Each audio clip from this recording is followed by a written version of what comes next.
లైఫ్లో మనం అందరం ఒకటే కోరుకుంటాం, సక్సెస్, రెస్పెక్ట్, హ్యాపీ లైఫ్. కానీ నిజం ఏంటి అంటే అందరికీ సక్సెస్ కావాలి, కానీ కష్టం ఎవరికి ఇష్టం ఉండదు. ఒక స్మాల్ స్టోరీ చెప్తా. ఒక అబ్బాయి ఉండేవాడు, చాలా డ్రీమ్స్తో, చాలా హోప్స్తో. కానీ ప్రతిసారి ట్రై చేస్తే ఫెయిల్ అయ్యేవాడు. ఫ్రెండ్స్ నవ్వారు, ఫ్యామిలీ డౌట్ చేసింది, సొసైటీ ఇగ్నోర్ చేసింది. ఒక స్టేజ్కి వచ్చాక అతనికి 2 ఆప్షన్స్ మాత్రమే ఉన్నాయి.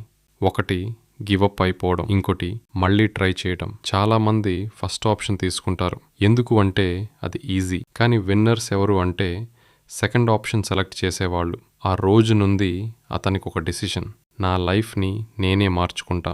డైలీ 1% ఇంప్రూవ్ అవ్వడం స్టార్ట్ చేశాడు. No excuses, no complaints.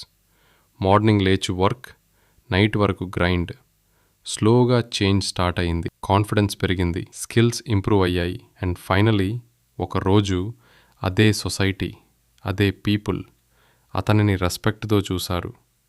ఎందుకు అంటే సక్సెస్ వచ్చక వరల్డ్ మాట్లాడేది మారిపోతుంది. ఇప్పుడు నిన్ను ఒక క్వశ్చన్ అడుగుతాను, నువ్వు ఏ స్టేజ్లో ఉన్నావు? ఎక్స్క్యూజెస్ స్టేజ్లోనా లేదా యాక్షన్ స్టేజ్లోనా? గుర్తుపెట్టుకో, నువ్వు ఇప్పుడు కష్టపడకపోతే రేపు రిగ్రెట్ తప్పడు. లైఫ్లో ఈజీగా దొరికేది వాల్యూ ఉండదు, కష్టపడి గెలిచినప్పుడే రియల్ హ్యాపీనెస్ వస్తుంది. ఎవరు నిన్ను సేవ్ చెయ్యారు?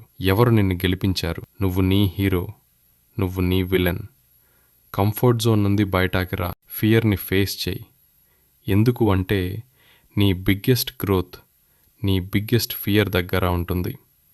లాస్ట్లో ఒక మాట, ఒక రోజు వస్తుంది నువ్వు ఈ స్ట్రగల్స్ అన్నీ గుర్తు చేసుకుని నవ్వుతావు. కానీ ఆ రోజు రావాలి అంటే ఇవ్వాల నువ్వు గివప్ అవ్వకూడదు. సో లే, ఇప్పుడులే, ఫోన్ పక్కన పెట్టు, వర్క్ స్టార్ట్ చేయి.